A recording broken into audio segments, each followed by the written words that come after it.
When public opinion all over the world turns against you, you buy it. The powerful Zionist who became the richest man on earth last month is quietly and quickly building a media empire to manipulate what you see and what you think, and to silence those who speak up against oppression and genocide. Because we're constantly recording, watching and recording everything that's going on. Citizens will be on their best behavior because we're constantly recording and reporting everything that's going on. This is the story of how a man whom Wired called the shadow president of America, through a powerful network of pro-Israel politicians, journalists, military generals, and ex-spies, is leading a capitalist counter-revolution to reclaim the narrative before people's voices grow too strong for the system to survive.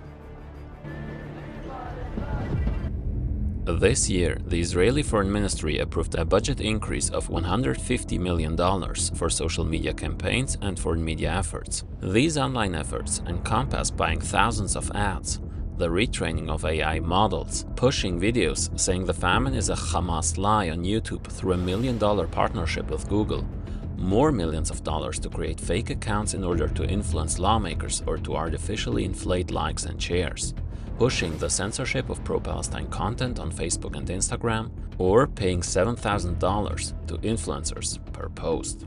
And all I see is food, water, and opportunity. But instead of Hamas distributing the ramen noodles, they're eating it all, and that's why their leaders are on Ozempic. Gazans right now are being fed here in a peaceful and calm manner. It's not the chaos that the media reports it to be.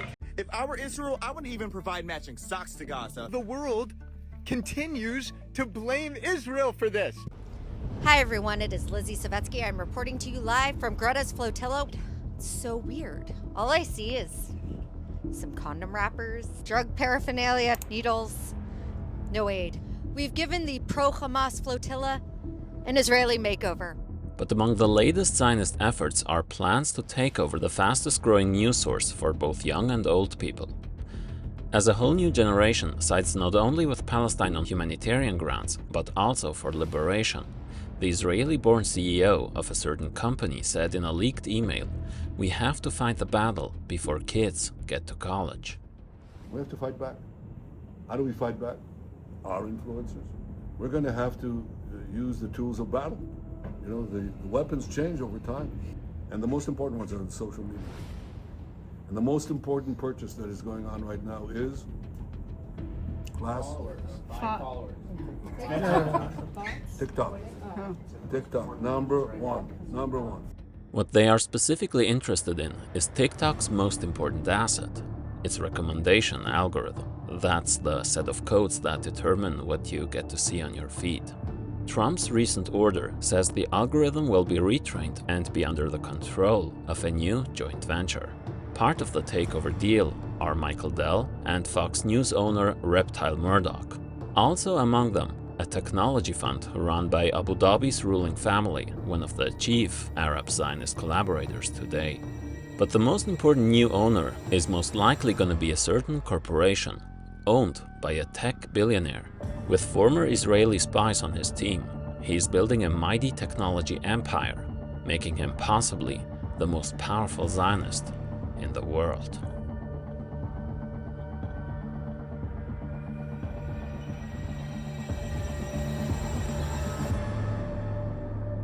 If you believe this work matters, consider supporting it directly on Patreon. Even a small pledge helps me keep creating and ensures these stories get told. Thank you so much for standing with me and making this possible. Last year, the TikTok law was passed by US Congress and signed into law by President Joe Biden. It required ByteDance, TikTok's parent company, to divest its US operations or face a nationwide ban of the app. The vast majority of Democrats and Republicans who support this cried about foreign Chinese influence on US public opinion. But, of course, as it turned out, it's not actually foreign influence that they worry about.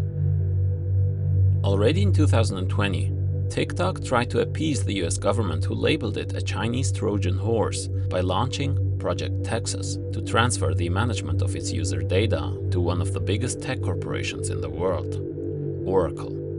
What is less well known about this project is that it included the hiring of former CIA spies and national security spooks, including former members of the Israeli spying agency, the IDF's most notorious organization, Unit 8200. But more on them later. Due to Trump's recent administration order, Oracle will now likely have control over updates and algorithms while cutting off the Chinese's access to the recommendation engine. The Intercept reported that Oracle is clamping down on pro-Palestine employees, apparently more ruthlessly than Google or Amazon. One employee got fired for posting a combined Oracle watermelon logo on Slack. The company told employees, critical of its close ties to Israel, that they should seek mental help. The CEO said that if you're not with Israel, don't work here, it's a free country. I hope you acknowledge the insanity of that sentence. 81-year-old Oracle co-founder Larry Ellison has had a great year so far. He briefly passed Elon Musk to become the world's wealthiest person in September. Oracle's worth is exploding from the AI boom through making cloud computing deals with companies like OpenAI. His friend Donald Trump is president, and his son David, who says he won't cater to political parties, just took over conglomerate Paramount Skydance, which owns CBS, MTV, and Paramount Pictures, which just released this October 7 Colonial Garbage.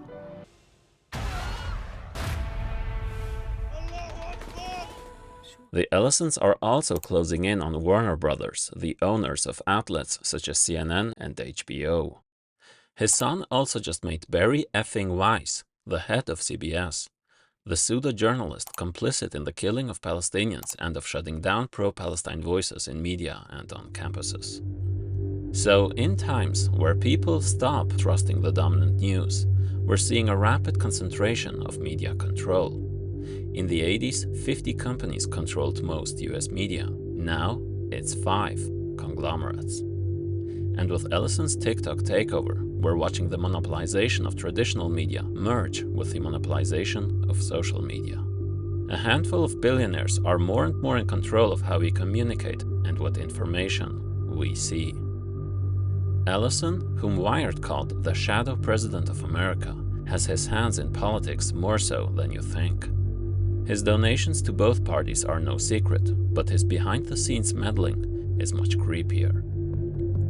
Leaked emails released last year show how former Israeli UN ambassador Prosor asked Ellison in 2015 about whether Marco Rubio, the current Secretary of State, passed your scrutiny, to which Ellison replies that Marco will be a great friend for Israel. Yes, I'm not kidding you. Rubio was a leading TikTok critic in the Senate and helped steer the company toward Ellison. In the emails, Ellison also mentions arranging a meeting between Rubio and former British Prime Minister Tony Blair. Why the hell Tony Blair? Ellison has given over $350 million to the Tony Blair Institute, which envisions a fusion of state power, corporations, and tech surveillance, and which, like Marco Rubio, at Jared Kushner's request, happens to be involved with Trump's techno-dystopian post-war Gaza plan we covered in this video. In Western colonial manner, and this is no joke, Tony Blair is to rule over Gaza. But who is Larry Ellison, and what are his connections to Israel we rarely hear about in the news? Back in the 70s, Ellison and his partners landed a 2-year contract named Project Oracle to build a database for none other than the CIA. They finished a year early and used that time to turn it into a commercial product with the same name. Soon, IBM adopted it, and the $1 million side project became Oracle Corporation by providing booming database infrastructure and cloud services to giants like FedEx and NVIDIA. Oracle has by now emerged as one of the world's most dominant tech empires. Since 1996, the company has been operating in the owner's favorite settler colony, where they would acquire Israeli startups and establish research and development operations in prominent settlements like Petah Tikva or in Herzliya, and most recently it established underground data centers in occupied Jerusalem to protect them from missile strikes. In the capital of Palestine, Ellison also helped fund an archaeological excavation project, for which he was later accused in a $1 billion lawsuit of conspiring to ethnically cleanse Palestinians and funding genocide. 2007, Ellison gave $1 million to fortify a community center against rocket attacks in Sderot, a settlement close to Gaza. During his visit in that year, he dined with various high-tech executives and the who's who of Israeli politics, including his soon-to-be bestie, head of the Likud opposition, Benjamin Netanyahu. He hosted the war criminal at his Hawaii island while he was opposition leader. Ellison bought 98% of Lanahi, and the indigenous people there watched how he turned their homeland into an exclusive Four Seasons resort playground for the ultra-wealthy, reminding us of another Zionist billionaire. He also pressured Israeli billionaire, Hollywood producer and former spy Arnon Milchan, who produced these popular movies, to fire his lawyer so that Netanyahu could hire him for one of his corruption trials. And finally, a few years later, it was revealed that Ellison offered the prime minister a lucrative board seat at Oracle. But none of this happened because Ellison enjoys Netanyahu's sense of humor or because they both happen to be serially divorced. The technological and political relations are part of a military-industrial complex in which Israel plays a crucial role in US imperialist hegemony. After its creation through ethnic cleansing, Israel became a frontline running dog for the US and Western Europe against the Soviet-aligned Arab states. In exchange, Washington provided vast military aid, which naturally bled into its technology R&D ecosystems. Israel today spends over 6% of its GDP on research and development, the highest in the world. The Hebrew state has become a haven for startups, and Tel Aviv is the next Silicon Valley out of California. Israel is marketed as an innovation role model, as the startup nation, with the highest startup density after Silicon Valley, which is the result of many companies spinning out of its military sector, which is flooded by US venture capital or partnerships with giants like Lockheed Martin, Boeing, or another company we'll talk about in another video. But this branding masks the fact that the entity is a core node in the web of modern imperialism, producing both profit and mass slaughter under the guise of innovation. And Oracle, in effect, serves as a bridge between US intelligence and the tech ecosystem of the militarized settler colony. Ellison donated over $16 million to Friends of the Israeli Defense Forces, making it the single largest gift to them in history. Oracle's early role in US intelligence naturally forged close ties with the network of the IDF's Unit 8200 ex-members, which produce a huge number of startups in cybersecurity and AI, which Oracle partners with, has been financing, and has recruited from.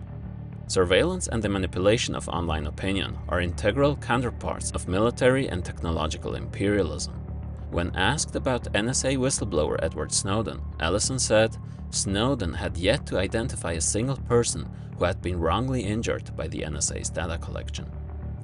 The bombs in Gaza need to be politically safeguarded by the suppression of speech at home, and the scale of this overlap is scary. Unit 8200 is the Israeli military's elite intelligence and cyber unit, which actively monitors Palestinians' phone calls, emails, and social media. 8200 veterans now work in big tech to monitor and remove pro-Palestine posts.